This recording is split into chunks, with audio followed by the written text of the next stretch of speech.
ॐ यक्षाय कुबेराय वैश्रवणाय धनधान्याधिपतये धनधान्यादि समृद्धिं मे देहि दापय स्वाहा। श्री सुवर्णवृष्टिं कुरु मे गृहे श्री कुबेर।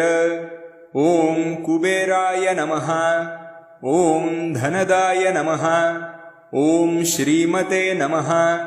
ॐ यक्षेशाय नमः। ॐ गुह्यकेश्वराय नमः। ॐ निधिशाय नमः। ॐ शङ्करसखाय नमः।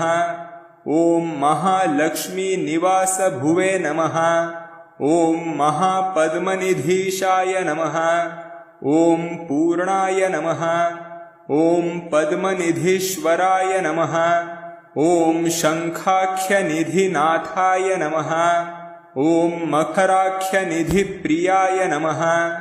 ॐ सुकच्छपाख्यनिधिशाय नमः। ॐ मुकुन्दनिधिनायकाय नमः। ॐ कुन्दाख्यनिधिनाथाय नमः। ॐ नीलनित्याधिपाय नमः। ॐ महते नमः।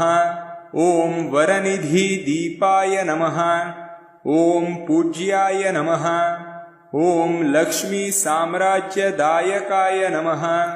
ॐ इलपिलापत्याय नमः। ॐ कोशाधीशाय नमः। ॐ कुलोचिताय नमः।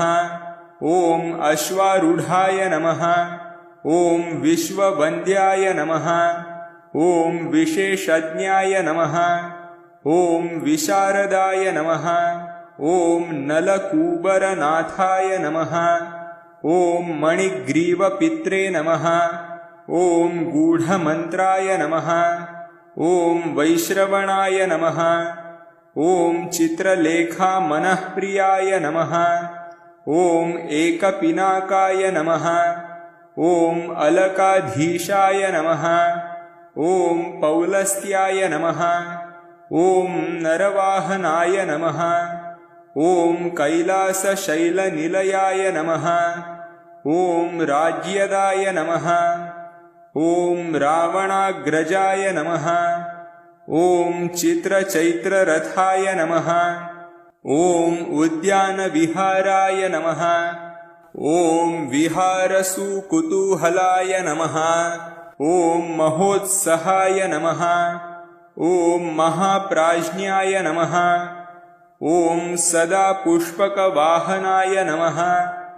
ॐ सार्वभौमाय नमः। ॐ अङ्गनाथाय नमः। ॐ सोमाय नमः।